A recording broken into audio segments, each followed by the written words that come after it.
Oke, assalamualaikum warahmatullahi wabarakatuh. Mari kita lanjutkan ceritanya. Gas, jangan lupa tekan tombol like dan berkomentar juga. Cuk. Bab 2773 sampai bab 2776. Pada saat ini, Yun Ruge, yang bersembunyi di kegelapan, tercengang. Dia tidak menyangka bahwa pria kuat berbaju hitam di depannya sebenarnya adalah putra Ye Changying saat itu. Tapi Ye Chen tidak menyadari saat ini bahwa ada seorang biksu menyembunyikan auranya yang tersembunyi di kegelapan 10 kaki jauhnya. Perhatiannya tertuju pada Paman Chang Seng di depannya. Melihat Paman Chang Seng di depannya dalam rasa malu dan takut, tampak menyedihkan seolah-olah dia akan mati. Dia tidak memiliki simpati di hatinya. Dia memandang Paman Chang Seng dan berteriak lagi, "Guntur akan datang." Ada guntur yang keras, dan guntur turun dari langit lagi. Petir itu langsung mengenai tangan kanan Chang Seng Bo, mengubah tangan kanannya menjadi batu bara hitam. Dalam beberapa sambaran petir terakhir, Ye Chen sengaja mengontrol kekuatan untuk bermain dengan Chang Seng Bo. Namun kali ini, Ye Chen dengan sengaja meningkatkan kekuatan sambaran petir beberapa poin, langsung menghancurkan tangan kanannya. Chang Seng Bo merasakan sakit yang membakar di tangannya. Ketika dia menundukkan kepalanya, dia melihat seluruh tangan kanannya hangus dan mengeluarkan bau barbeque yang membuatnya takut. Dia tanpa sadar menjentikkan pergelangan tangannya, dan segera setelah itu, tangan kanannya yang hangus langsung jatuh dari pergelangan tangannya. Paman Chang Seng berteriak kaget dan memandang Ye Chen seolah-olah dia sedang melihat penguasa neraka. Ye Chen melihat tatapan ketakutannya, matanya seterang api, dan suaranya dingin dan mematikan saat dia berkata, "Jangan gugup, ini hanya hidangan pembuka. Suatu ketika, aku membunuh seorang bajingan tanpa mata, dan pada saat itu saya memicu beberapa guntur, dan mencincangnya menjadi bubuk sedikit demi sedikit. Sampai hari ini, saya masih merasa bahwa inilah cara menghadapi orang yang ditakdirkan untuk mati. Jadi hari ini, saya akan membiarkan Anda mengalaminya." Paman Chang Seng terkejut dan ketakutan. Tanpa sadar memegang kayu sambaran petir dengan tangan kirinya. Ingin mencoba mengaktifkan perintah petir lagi. Karena dia telah melihat kekuatan perintah petir untuk menghancurkan dunia. Yang mana lebih dari 10 kali lebih kuat dari guntur yang dipanggil oleh Ye Chen. Jika dia benar-benar membiarkan dirinya melawan dan memanggil petir, dia pasti bisa melawan di saat-saat terakhir. Melihat dia masih memegang kayu sambaran petir, Ye Chen tidak bisa menahan tawa dan berkata, "Jangan repot-repot, izinkan saya mengatakan yang sebenarnya. Perintah guntur di tangan Anda dibuat khusus untuk Anda. Benda ini memang sangat kuat, tetapi satu-satunya kelemahannya adalah hanya dapat digunakan sekali." "Apa?" Paman Chang Seng menatap matanya yang merah darah dan berseru, "Apakah kamu membuat perintah guntur di tanganku?" "Iya." Ye Chen tertawa, berkata, "Setelah saya selesai berlatih, saya memberikannya kepada Zhang Ermao dan meminta Zhang Ermao menunggu Anda di jalan antik. Anda tertipu." Setelah mengatakan itu, Ye Chen berkata lagi, "Ngomong-ngomong, yang kamu temui di bandara tadi jari manis juga telah aku sempurnakan. Entah itu barang berharga atau jimat kasar. Paling-paling itu bisa memblokir batu bata untukmu. Pertama kali aku menggunakan perintah guntur untuk memukul kamu. Kedua jari manisnya patah." Chang Seng Bo tanpa sadar ingin mengeluarkan sakunya, tetapi mendapati pantatnya sekarang telanjang, bahkan celananya hilang, dan tidak ada saku yang tersisa. Dia memandang Ye Chen dengan ngeri dan bertanya dengan tidak percaya, "Maksudmu, kamu telah menggali lubang dan menungguku di Jinling?" Ye Chen mengangguk dan berkata dengan keras, "Itu benar. Aku tahu kalian akan ada 4 Earl Agung untuk mengalahkan dinasti Qing. Siprus menghancurkan 1 dan tersisa 3. Saya juga tahu bahwa ketika kakek nenek saya datang ke Aurus Hill, asosiasi King pasti akan mengirim Earl lagi. Jadi saya sudah menyiapkan jebakan untuk kamu untuk mengeksploitasi. Aku tidak menyangka kamu benar-benar menyukainya." Setelah mengatakan itu, Ye Chen mencibir dan berkata, Aku hanya tidak menyangka bahwa pahlawan omong kosong itu benar-benar akan mengirim pembunuh yang membunuh orang tuaku 20 tahun lalu ke Aurus Hill. Aku sudah menunggu seharian penuh untuk hari ini, 20 tahun. Begitu dia selesai berbicara, Ye Chen berteriak lagi, Guntur akan datang. Dengan ledakan, kilat seperti cambuk jatuh dari langit dan memukul tangan kiri Paman Chang Seng. Suatu saat, tangan kirinya berubah menjadi bola arang seperti tangan kanannya. Paman Chang Seng melihat bahwa tangannya sama sekali tidak berguna, dan dia telah lama kehilangan kesombongan dan momentum sebelumnya. Dia sangat ketakutan, meronta dan berlutut di tanah, dan berteriak, Ye Chen, aku telah selamat dari akhir dinasti Qing hingga saat ini, dan hidup saya penuh dengan kemalangan. Saya telah melalui banyak kesulitan, dan sekarang tangan kanan saya telah lumpuh dan saya hampir menjadi orang cacat. Saya mohon kepada Anda, Tuan, untuk mengampuni saya hidup. Seringai menghina muncul di sudut mulut Ye Chen, menatapnya, dan bertanya dengan tajam, anjing tua, ketika kamu membunuh orang tuaku 20 tahun yang lalu, pernahkah kamu berpikir bahwa hari ini akan terjadi? Paman hati Chang Seng benar-benar diselimuti ketakutan. Dia telah hidup selama 156 tahun, dan masuk akal jika dia sudah cukup hidup, lagi pula. Bahkan jika dia mati, dia masih jauh lebih bahagia daripada kebanyakan orang. Namun, keserakahan manusia tidak pernah mengikuti aturan tersebut. Faktanya adalah semakin muda semakin tidak takut mati. Banyak anak muda yang berani bertarung sampai mati dengan orang lain pada usia 15 atau 16 tahun. Sebaliknya, semakin tua semakin banyak mereka takut mati. Bahkan orang yang berlatih seperti Chang Sengbo pun tidak terbebas dari sikap vulgar. Sebaliknya, dia lebih takut mati dibandingkan kebanyakan orang. Melihat Ye Chen tidak memiliki belas kasihan sama sekali, Paman Chang Seng menangis dan berkata, Ye Chen, saya juga mengikuti perintah saat itu. Penguasa Inggris memiliki perintah, dan tidak mungkin saya bisa menolak. Jika Anda mau untuk balas dendam orang tuamu, kamu juga harus membunuh mereka, Tuan Inggris, bukan siapa-siapa seperti aku. Ye Chen dengan sinis berkata, apa, sekarang kamu harus menjual penjualnya untuk mencari kejayaan? Oke, jika kamu jujur memberitahu semuanya tentang Po King Hui, aku mungkin bisa memberikannya padamu. Kematian yang bahagia akan membuat kematianmu tidak seburuk itu. Paman Chang Seng tersenyum sedih dan bertanya kepadanya, jika aku menceritakan semuanya, bisakah kamu bersumpah demi roh orang tuamu di surga untuk mengampuni hidupku? Jika kamu bisa, aku akan bersedia menceritakan semuanya padamu.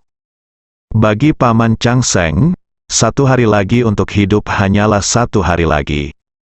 Jika dia bisa dimaafkan oleh Ye Chen karena mengkhianati Tuan Inggris, maka dia akan memiliki setidaknya 2 tahun lagi untuk hidup sebelum mati karena racun. Selama Ye Chen dapat menggunakan roh orang tuanya di surga untuk bersumpah untuk menyelamatkannya, dia dapat menceritakan semua yang dia tahu. Dalam 2 tahun tersisa, dia masih dapat menemukan tanah tak bertuan dan menunggu kematian dengan tenang. Ye Chen benar-benar ingin tahu lebih banyak tentang cerita dalam tentang Po King Hui. Tapi dia tidak membiarkan dirinya melepaskan Chang Sengbo. Dia juga tidak membiarkan dirinya menarik kembali kata-katanya setelah bersumpah atas nama orang tuanya.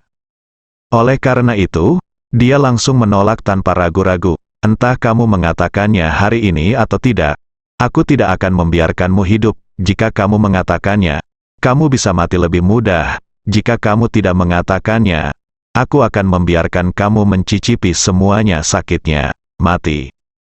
Setelah mengatakan itu, Ye Chen merentangkan tangannya, melihat ke langit dan berteriak, Guntur akan datang. Dalam sekejap, guntur lain melanda, dia menyerang langsung ke kaki kanan Chang Sengbo. Pergelangan kakinya terbelah menjadi arang hitam. Chang Sengbo sangat kesakitan hingga wajahnya berubah bentuk dan dia berteriak kesakitan. Pembuluh darah muncul di sekujur tubuhnya. Dan dia meraung tak terkendali, Ye Chen, bahkan jika kamu membunuhku, setelah aku mati, kamu tidak akan pernah tahu detail kematian orang tuamu. kamu tidak akan pernah tahu mengapa orang tuamu mendapat masalah. Saya ingin tahu raksasa macam apa yang Anda hadapi. Saya akui bahwa metode Anda sangat kuat, tetapi di depan Tuan Inggris, ini hanyalah trik sepele. Ye Chen berkata dengan dingin, tidak masalah jika Anda tidak melakukannya. Lagi pula, aku tidak akan mengatakannya. Cepat atau lambat, aku secara pribadi akan membunuh Tuan Inggris. Pada saat itu, aku tidak akan membiarkan siapapun yang terlibat dalam kematian orang tuaku hidup-hidup. Setelah mengatakan itu, Ye Chen tidak menunggu reaksinya dan berteriak lagi, guntur datang. Saat berikutnya, kaki kiri Chang Sengbo lumpuh total. Saat ini, dia telah menjadi orang tidak berguna tanpa tangan dan kaki. Situasi yang menyedihkan ini membuat Yun Ruge dalam kegelapan tidak mampu menanggungnya. Melihat Paman Chang Sheng yang selalu arogan menderita seperti ini, mau tak mau dia merasakan semacam intoleransi dan simpati. Tapi dia tahu Paman Chang Sheng akan mati hari ini. Jalan yang harus ditempuh antara kekuatannya sendiri dan Chang Sengbo masih panjang. Apalagi Chang Sengbo punya senjata sakti, tapi sebenarnya tidak. Bahkan Paman Chang Sheng bukanlah tandingan Ye Chen. Bahkan jika dia keluar untuk membantunya, dia hanya bisa mati bersama. Pada saat ini, dia tiba-tiba teringat akan apa yang dikatakan Tuan Inggris 30 tahun yang lalu. Matanya berbinar dan dia berteriak dengan cemas di dalam hatinya, Paman Chang Sheng, cepat buka Istana Niwan. Istana Niwan adalah lokasi 9 kebenaran dalam praktik Tao. Beberapa orang mengatakan bahwa Istana Niwan adalah kelenjar pineal dalam anatomi manusia, yang dapat mengeluarkan berbagai macam hormon dan memiliki pengaruh yang sangat halus dan metafisik pada tubuh manusia. Namun seiring bertambahnya usia, fungsinya sendiri perlahan akan menurun dan menjadi pajangan. Namun bagi penganut Taoisme, jika bisa membuka kembali tempat ini berarti membuka dunia yang benar-benar baru. Membuka Istana Niwan berarti menggunakan energi spiritual untuk membuka Istana Niwan di tengah otak. Istana Niwan juga disebut dantian atas. Secara umum, mudah untuk membuka dantian bawah dan tidak sulit untuk membuka 8 meridian. Namun, hanya biksu yang sangat kuat yang dapat membuka Istana Niwan. Namun, bagi penganut Tao, ini adalah titik tertinggi dari 9 Dao sejati, tempat kesadaran spiritual manusia dihasilkan. Jika Istana Niwan dibuka dan dipraktekkan dengan cara yang benar, tidak hanya manusia dapat menguasai kekuatan yang lebih sakti dan misterius, tetapi kesadaran spiritual masyarakat juga dapat dipisahkan dari raga dan melakukan apapun yang diinginkannya. Namun sebagian besar pernyataan ini hanya tercatat di beberapa buku Tao. Namun jika ada yang benar-benar membuka Istana Niwan dengan kekuatannya sendiri, mungkin sulit menemukan beberapa di antara 7 miliar orang. Bahkan Ye Chen tidak tahu cara membuka Istana Niwan. Tercatat dalam Jiuxuan Tianjing, bahwa penguasaan energi spiritual hanyalah elemen tingkat awal yang sangat mendasar bagi para biksu. Hanya setelah dibukanya Istana Niwan seseorang dapat dianggap sebagai biksu sejati. Namun, 9 kitab suci surgawi yang misterius, tidak meninggalkan instruksi apapun tentang cara membuka Istana Niwan. 4 Earl Agung, termasuk Chang Sengbo dan Yun Ruge, sebenarnya gagal membuka Istana Niwan. Namun, 30 tahun yang lalu, penguasa Inggris menggunakan kekuatan supernaturalnya yang besar untuk membuka paksa Istana Niwan untuk keempat Earl. Tuan Inggris secara paksa membuka Istana Niwan mereka, yang tidak dapat memberi mereka bantuan apapun dalam hal budidaya. Namun, Tuan Inggris menghabiskan beberapa tahun dan meninggalkan formasi yang sangat besar di Istana Niwan mereka berempat. Selain itu, guru Inggris juga mengajari mereka metode mental, di saat-saat kritis. Dengan melantunkan mantra dalam hati, mereka dapat membuka formasi di Istana Niwan. Menurut Master Inggris, jika mereka berempat menghadapi krisis hidup dan mati dan menggunakan metode mental mereka untuk membuka Istana Niwan dan mengaktifkan formasi di Istana Niwan, formasi tersebut dapat membantu mereka mencapai kematian fisik dan kelahiran kembali jiwa. Oleh karena itu, Yun Ruge melihat bahwa Chang Sengbo tidak mungkin melarikan diri dari Ye Chen, dan sekarang adalah waktu terbaik untuk membuka istana Niwan. Di saat yang sama, jantung Paman Chang Seng tiba-tiba berdetak kencang. Ia pun tiba-tiba teringat perkataan guru Inggris, begitu mereka menghadapi krisis hidup dan mati, mereka harus membuka formasi di istana Niwan. Meskipun formasi ini tidak dapat membantu mereka membunuh musuh atau menyelamatkan nyawa, namun dapat melindungi mereka, sinar jiwa yang tersisa. Guru Inggris juga mengatakan bahwa selama sisa jiwa ini tertinggal di antara langit dan bumi, kesadaran mereka dapat dipertahankan. Tetapi musuh mereka tidak dapat mendeteksi sinar sisa jiwa itu sama sekali, dan bahkan jika mereka menyadarinya, tidak ada yang dapat mereka lakukan untuk mengatasinya. Sedangkan bagi mereka sendiri, mereka tidak perlu khawatir sisa jiwa itu akan menjadi hantu yang kesepian, karena guru Inggris berjanji akan menemukan sisa jiwa mereka dalam waktu sesingkat mungkin dan membawa sisa jiwa mereka. Pada saat itu, guru Inggris akan menemukan tubuh yang cocok untuk mereka, dan kemudian membantu jiwa mereka yang tersisa untuk merebut pemilik asli tubuh tersebut. Dengan cara ini, mereka dapat terlahir kembali di tubuh lain. Dengan kata lain, formasi di Istana Niwan adalah kesempatan terakhir yang ditinggalkan oleh Master Inggris kepada mereka berempat, kesempatan untuk mencapai Phoenix Nirwana dan hidup kembali. Formasi besar ini menghabiskan beberapa tahun dan banyak energi spiritual bagi guru Inggris. Keempat Earl Agung berterima kasih kepada guru Inggris untuk ini. Dalam hati mereka memiliki formasi di Istana Niwan, yang berarti mereka memiliki dua kehidupan. Namun, 30 tahun telah berlalu, dan tidak satu pun dari empat Earl Agung yang benar-benar membuka formasi Istana Niwan. Hal ini terutama karena mereka belum pernah menghadapi krisis super hidup atau mati dalam 30 tahun terakhir. Meskipun Jiangongbo Bojun memang menghadapi krisis hidup dan mati di Siprus, situasinya istimewa. 3. Meriam pertahanan jarak dekat yang membunuhnya terlalu cepat, terlalu kuat, dan metode pembunuhannya terlalu kejam. Bojun berubah dari merasakan bahaya menjadi mati hanya dalam kilatan petir.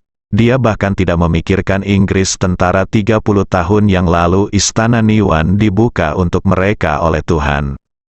Terlebih lagi, kalaupun dipikir-pikir, itu tidak ada artinya. Karena dia tidak punya cukup waktu untuk membuka formasi di Istana Niwan. Dan sekarang Chang Sengbo memiliki kesempatan ini. Mendengar hal ini, Chang Sengbo memandang Ye Chen dan tertawa sedih. Sambil diam-diam mengerjakan metode mental untuk membuka Istana Niwan, dia berkata kepada Ye Chen dengan senyum garang, "Nama keluargaku adalah Ye. Apa yang akan terjadi bahkan jika kamu menghancurkan tubuhku? Berapa tahun yang dibutuhkan? Akhirnya, saya akan hidup kembali. Pada saat itu, Anda mungkin telah dipotong-potong oleh Tuan Inggris. Tetapi jika Anda cukup beruntung untuk tidak mati di tangan Inggris Tuan, aku juga akan mengubah tubuhku untuk membunuhmu dengan tanganku sendiri." Yun Ruge diam-diam menghela nafas lega dan menghela nafas dalam hatinya, sepertinya nyawa Bo umur panjang tidak boleh terputus.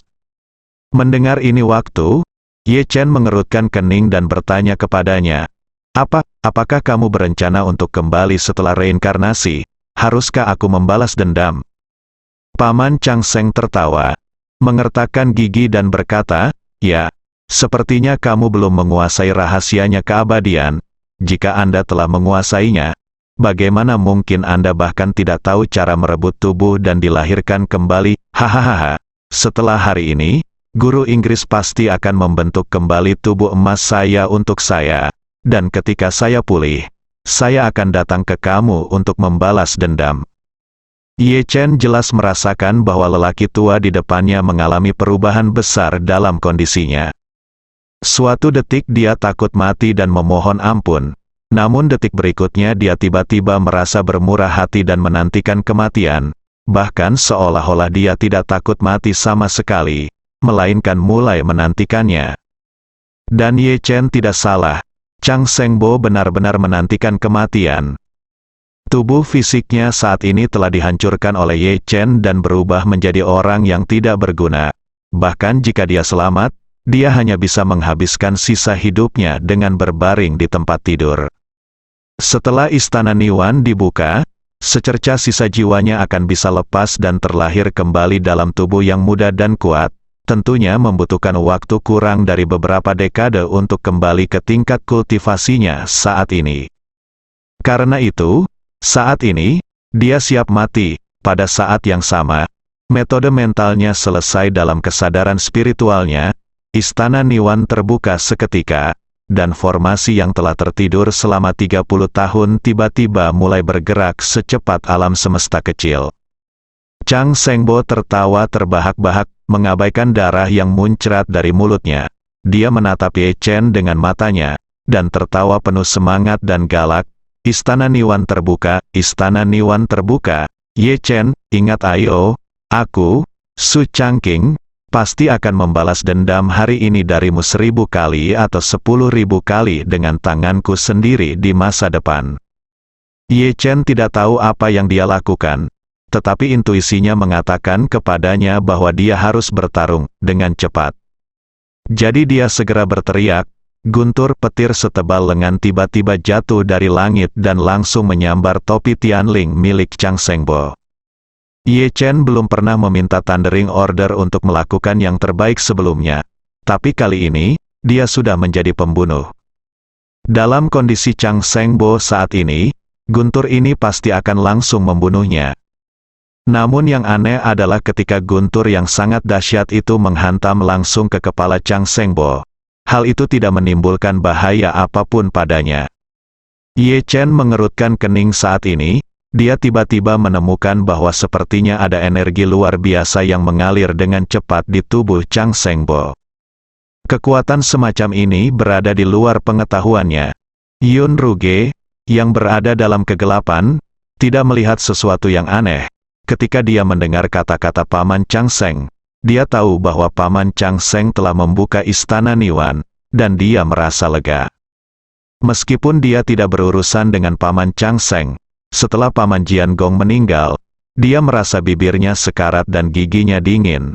Sekarang Paman Chang Seng telah membuka istana Niwan, dia bisa melarikan diri. Ekspresi Chang Sengbo saat ini menjadi lebih ganas dengan kecepatan yang sangat cepat. Hanya butuh 1 atau 2 detik untuk membuka istana Niwan, dan dia merasakan api yang sangat panas menyala di otaknya. Dan bola api itu semakin besar dan kuat dengan kecepatan ledakan supernova. Dan tekanan pada istana Niwannya semakin meningkat. Rasanya seperti gunung besar telah dipaksa masuk ke dalam otakku. Penyiksaan yang menyiksa itu sebanding dengan 18 tingkat api penyucian. Ye Chen juga menyadari bahaya besar saat ini, dia bisa merasakan energi kekerasan di tubuh Chang Sengbo sangat kuat. Apa yang terjadi hanya dalam 1 detik membuat hati Ye Chen tenggelam. Dia berseru dalam hatinya, "Ups, siapa yang menyembunyikan formasi seperti itu di tubuhnya? Apakah ini akan mengubahnya menjadi bom nuklir?" Mendengar pemikiran ini, Ye Chen secara tidak sadar segera ingin melarikan diri dari bahaya. Pada saat ini, Chang Sengbo disiksa sampai mati oleh kekuatan yang melonjak dalam pikirannya. Dia bergerak-gerak di tanah seperti orang gila dan meraung. Kepalaku akan meledak, Tuan Ying. Kamu sangat beracun, hati." Pada saat yang sama, Yun Ruge juga memperhatikan sesuatu yang tidak biasa. Dia takut dengan perubahan mendadak Chang Sengbo dan berteriak, tiba-tiba berdiri dan ingin mundur. Begitu Ye Chen mengambil langkah untuk melarikan diri, dia mendengar teriakan seorang wanita 10 kaki jauhnya. Dia melirik wanita itu dari sudut matanya dan bahkan lebih ngeri. Dia tidak pernah menyangka ada seorang wanita yang bersembunyi hanya 3 kaki darinya dan Paman Chang Seng. Untuk waktu yang lama, saya tidak memperhatikan apapun. Ye Chen tanpa sadar merenungkan dirinya sendiri, bagaimana dia bisa begitu ceroboh. Pada saat ini, suara keras yang mengguncang bumi tiba-tiba datang dari belakangnya. Ledakan, seluruh tubuh Chang Sengbo seperti bom atom yang meledak. tiba-tiba berubah menjadi gelombang turbulen yang luar biasa, menyebar dengan cepat dan ganas di sekelilingnya. Ye Chen merasakan sakit yang sangat parah dengan cepat melanda seluruh tubuhnya, dan seluruh tubuhnya langsung terpesona oleh kekuatan yang sangat kuat ini. Dia hanya merasa setiap inci tulang di tubuhnya sepertinya telah hancur, dan semua organ dalamnya hancur. Dampak besar yang ditimbulkan oleh ledakan tersebut seperti dihantam keras oleh batu seberat ratusan ton yang jatuh dari langit. Ye Chen tahu bahwa dia dikutuk kali ini. Dalam kesadaran terakhirnya, dia masih menghela nafas dalam hatinya. Ayah dan ibu, anakku tidak berbakti dan gagal membunuh semua musuhnya. Kuharap kalian berdua roh di surga tidak menyalahkanku. Saat berikutnya, dia jatuh ke dalam kegelapan tak berujung dan benar-benar kehilangan segalanya, kesadaran. Ledakan dahsyat dan menggema langsung menyebar ke seluruh Jinling, bahkan membangunkan seluruh kota di malam hari. Di lembah tempat ledakan terjadi, tanaman lebat yang tak terhitung jumlahnya hancur akibat ledakan, membentuk lingkaran kosong dengan radius beberapa ratus meter. Tidak ada jejak keberadaan Chang Sengbo sama sekali, seluruh tubuhnya telah menguap seluruhnya, bahkan tidak ada sisa yang tersisa. Adapun yang disebut kematian tubuh dan kelahiran kembali jiwa, itu hanyalah kedok, cek kosong untuk mengelabui mereka agar mati dengan murah hati. Baru pada saat kematiannya, Chang Sengbo menyadari bahwa apa yang ditinggalkan oleh guru Inggris di Istana Niwan mereka 30 tahun yang lalu bukanlah sebuah formasi yang dapat mengawetkan secerca jiwa, melainkan sebuah metode penghancuran diri yang kuat. Saat menghadapi krisis hidup dan mati, saya mengira itu adalah harapan untuk terlahir kembali. Namun saya tidak menyangka bahwa itu adalah cara untuk binasa bersama musuh. Saat ledakan terjadi, Ye Chen yang berjarak kurang dari 2 meter dari Chang Sengbo juga menghilang tanpa jejak. Di tanah, selain pakaian Ye Chen yang robek, hanya ada beberapa pecahan kerang sebesar kuku yang tersisa. Fragmen-fragmen ini awalnya adalah pedang penusuk jiwa Ye Chen. Dan tatanan petirnya, yang terbuat dari kayu sambaran petir, telah berubah menjadi bola abu hitam dalam ledakan tersebut. Pada saat ini, di tepi ruang kosong dengan radius beberapa ratus meter, seorang wanita yang terluka parah sedang berjuang untuk merangkak ke depan. Dia adalah Ding Yuan Bo Yun Ruge. Saat ledakan terjadi, Yun Ruge masih berjarak 10 kaki dari mereka berdua, sehingga dia tidak mengalami pukulan dahsyat dari pusat ledakan. Namun situasinya saat ini tidak optimis. Dia langsung terlempar oleh gelombang kejut yang besar dan terbang keluar, dan kondisi fisiknya tidak berbeda dengan saat dia kehilangan sebagian besar hidupnya. Semua meridian di tubuhnya terputus, sebagian besar tulangnya patah, dan organ dalamnya mengalami luka dalam yang sangat serius. Meski saat ini dia belum meninggal, belum diketahui apakah dia dapat selamat dari luka serius tersebut. Yun Ruge menahan rasa sakit yang parah dan berjuang untuk merangkak pergi, sambil terengah-engah, tetapi benar-benar tak terkendali. Dia mengutuk dengan suara rendah, "Tuan Inggris sialan itu, sebenarnya berbohong kepada kami selama 30 tahun. Setelah pembukaan Istana Niwan, bagaimana bisa ada hal baik tentang kematian tubuh dan kelahiran kembali jiwa? Itu semua bohong, bohong. Bajingan ini, hanya kami berempat, perlakukan kami sebagai manusia, bom daging manusia. Kamu berbohong kepada kami dan mengatakan bahwa ketika kami menghadapi krisis hidup dan mati, kami dapat pergi jejak jiwa kami, ambil alih tubuh kami dan terlahir kembali, dan beri kami harapan hidup. Tetapi kenyataannya adalah alasan bajingan ini, adalah membiarkan kami membuka Istana Niwan saat kami bertemu musuh yang kuat, dan menghadapi krisis hidup atau mati, dan mati bersama dengan musuh.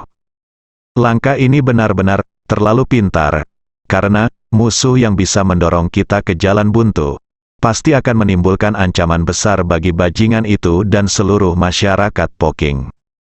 Dan dengan penipuan pembukaan Istana Niwan ini, kita bisa membiarkan kita berempat, pada saat yang paling kritis, mati bersama musuh tanpa ragu-ragu, dan mati demi bajingan itu, untuk menyelesaikan semua bahaya yang tersembunyi.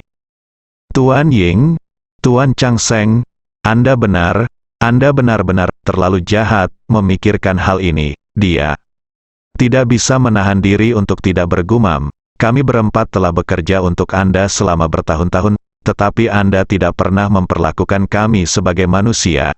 Di mata Anda, kami seperti para pelaku bom bunuh diri itu dengan bahan peledak diikatkan ke tubuh kita. Apa bedanya?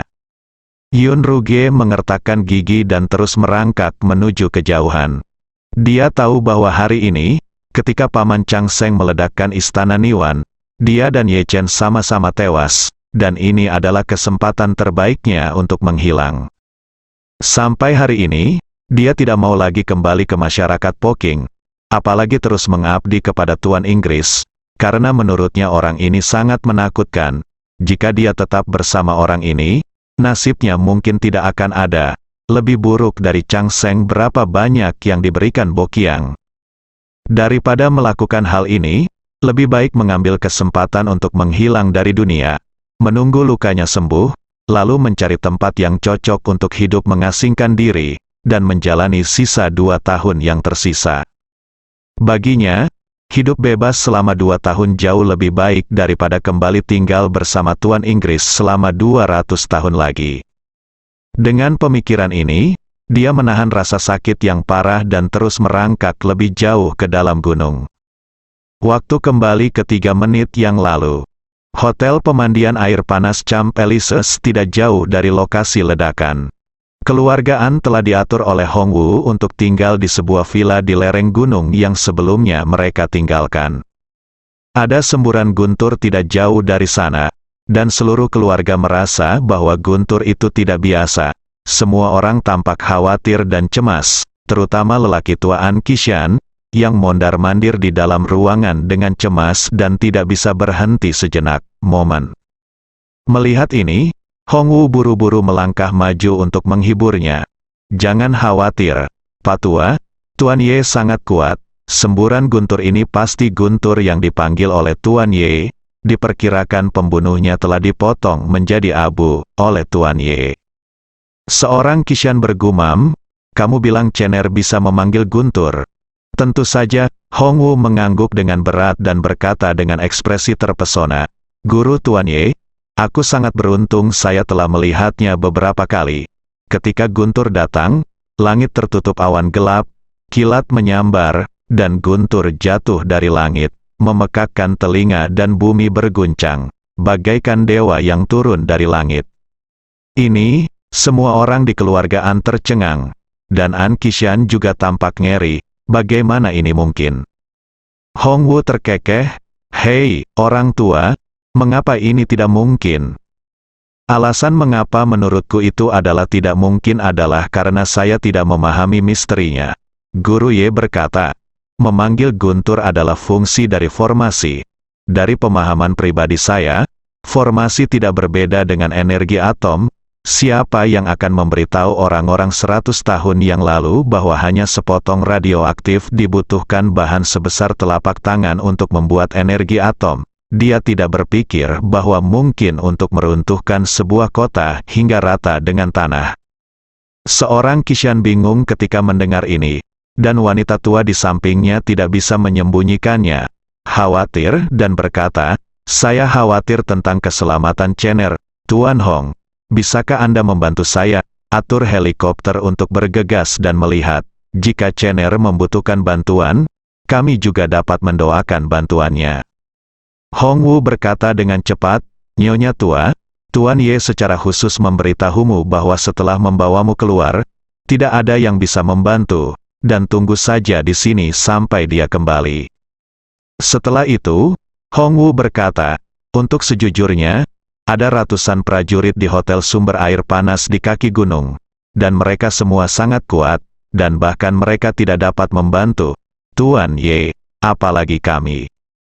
Wanita tua itu tersedak sambil menyeka air matanya, saya khawatir sesuatu akan terjadi lagi pada Cener, dia pasti sudah terlalu menderita selama 20 tahun terakhir, Sebagai seorang nenek, saya benar-benar tidak ingin dia berada dalam bahaya lagi.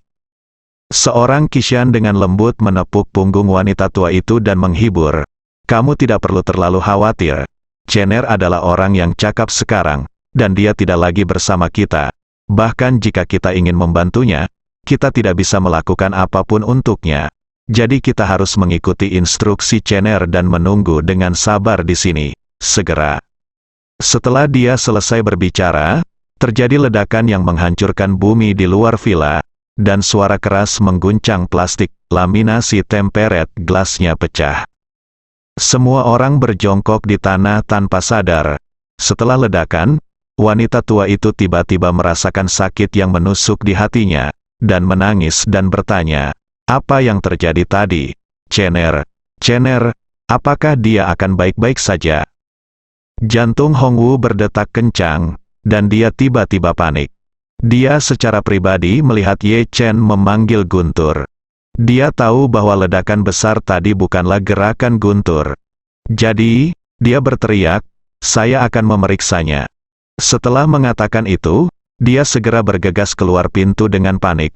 Langsung melompat ke atas helikopter yang telah bersiaga di halaman, dan berkata kepada pilot yang cemas, cepat lepas landas. Pada saat ini, sesosok tubuh berlari keluar dengan cepat, dan Li Yalin terlihat melompat ke helikopter dalam beberapa langkah. Dia berseru, Tuan Hong, saya ikut dengan Anda.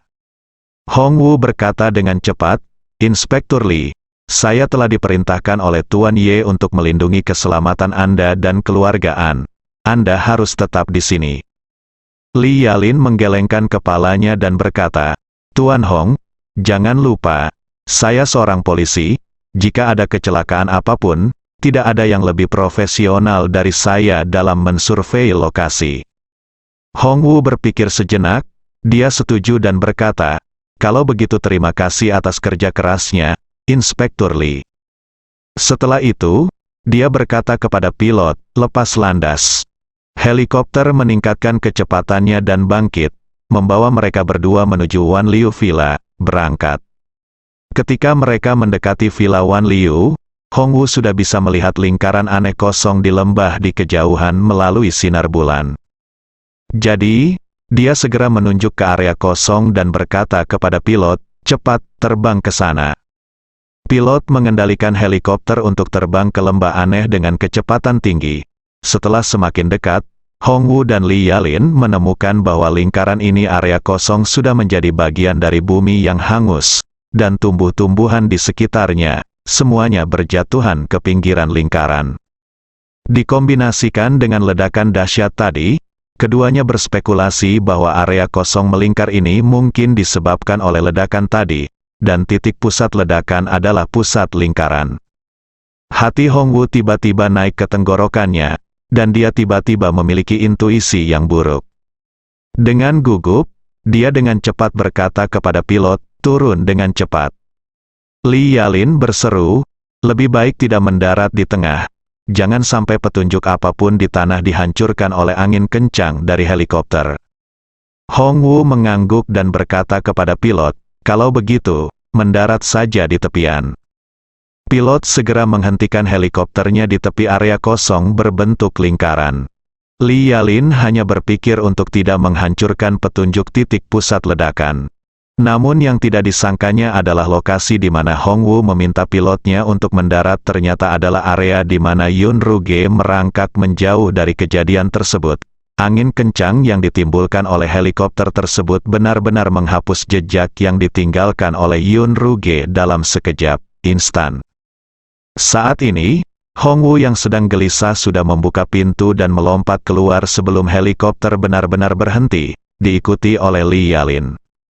Dia segera berlari menuju pusat ledakan, dan merasa ngeri saat mengetahui bahwa tanah di tengahnya telah terbakar habis dan retak oleh suhu tinggi. Sebenarnya ada garis humanoid hitam yang tercetak di tanah. Aku bertanya-tanya apakah itu jejak tubuh manusia yang tertinggal saat ledakan. Hongwu tiba-tiba melihat beberapa pecahan reflektif di tanah. Ketika dia mengambilnya dan melihatnya, dia menemukan bahwa itu adalah pecahan seperti cangkang.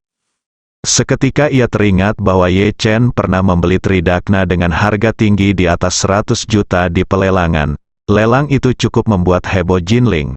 Kini sepertinya pecahan ini tidak ada hubungannya dengan kilau Tridakna. Teksturnya sangat mirip. Memikirkan hal ini, hati Hongwu tiba-tiba tenggelam ke dasar. Li Yalin melihat perubahan tiba-tiba dalam ekspresinya ketika dia melihat pecahan cangkang di tangannya, dan dengan cepat bertanya, "Apa ini?" Hongwu Liu berkata dengan bingung, Ini seharusnya menjadi milik Tuan Ye." Mendengar Hongwu mengatakan bahwa pecahan di tangannya adalah milik Ye Chen, jantung Li Yalin tiba-tiba berdebar kencang. Dia bergumam, "Barang Ye Chen, kalau begitu, bukankah dia dalam bahaya?"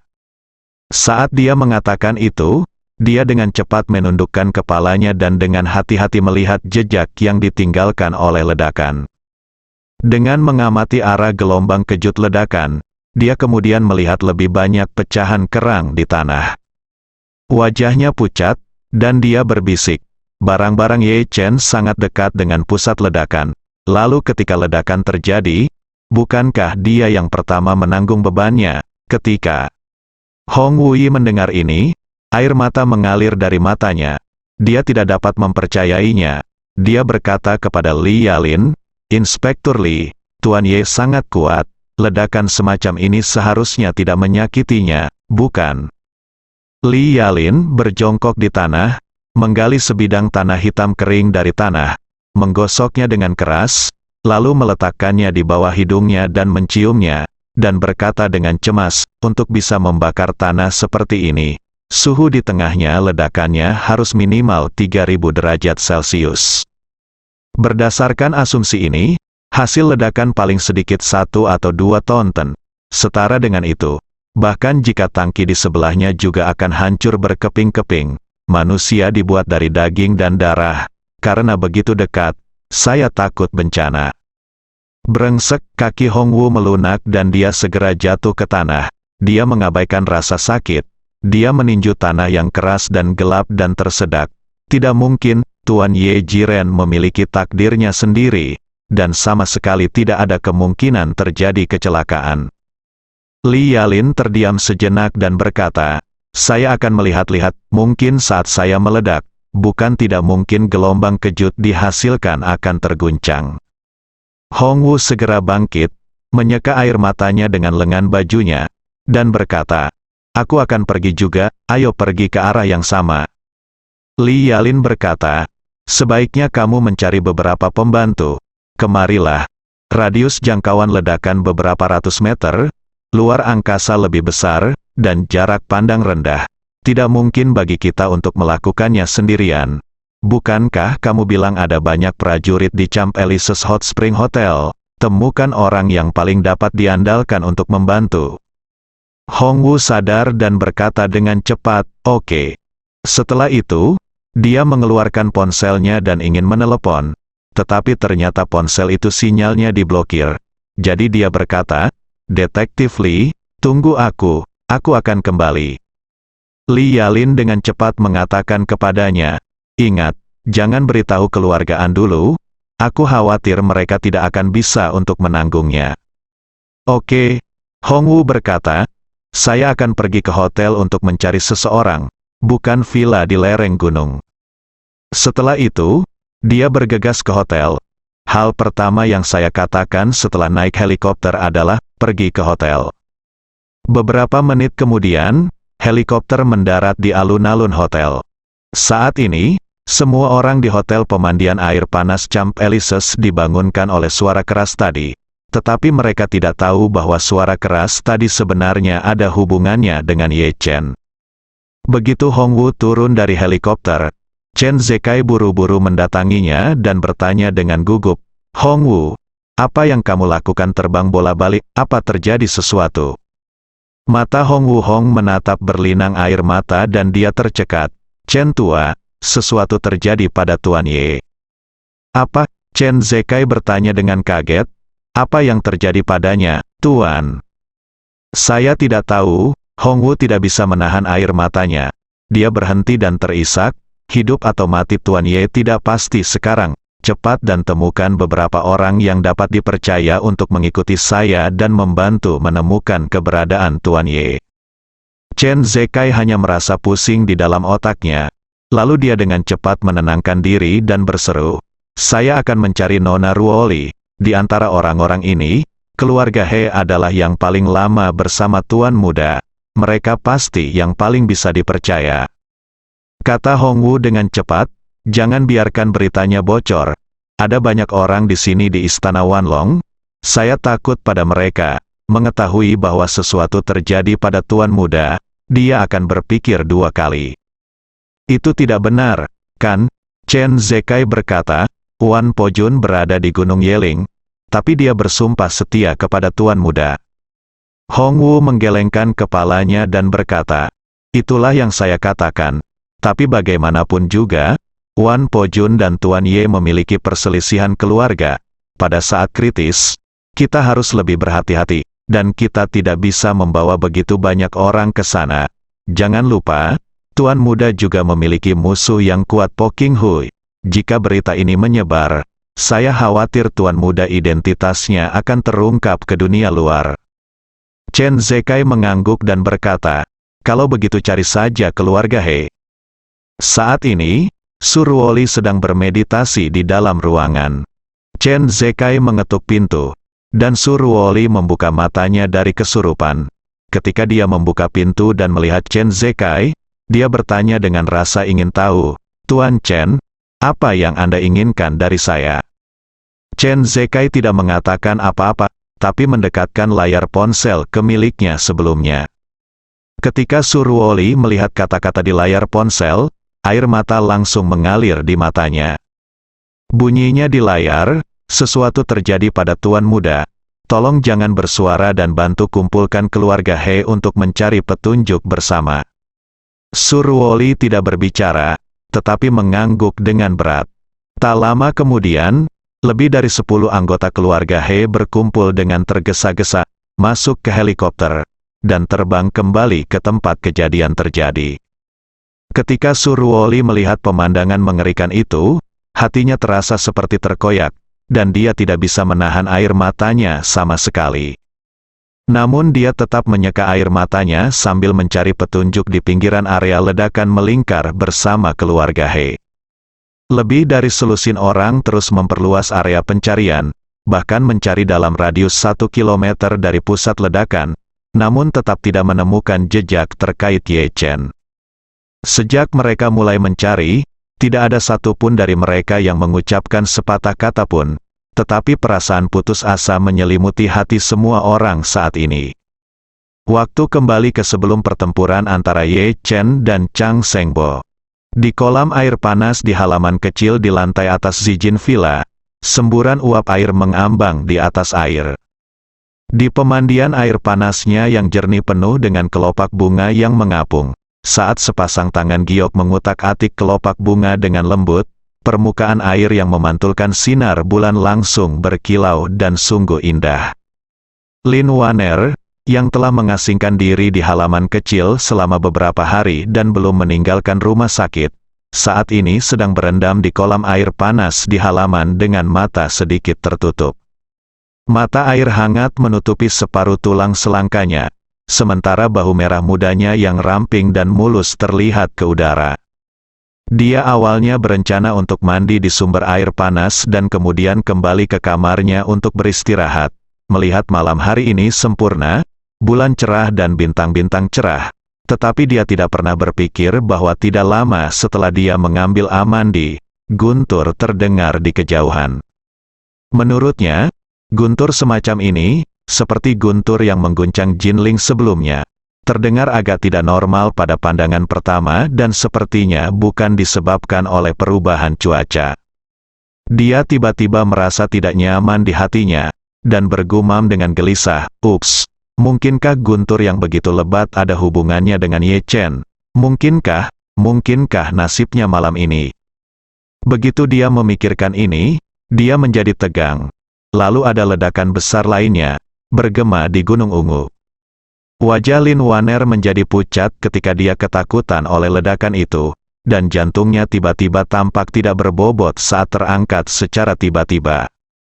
Sedetik kemudian, dia sadar kembali dan segera menoleh tanpa sadar untuk melihat handuk mandi yang dia letakkan di atas batu halus di samping kolam air panas.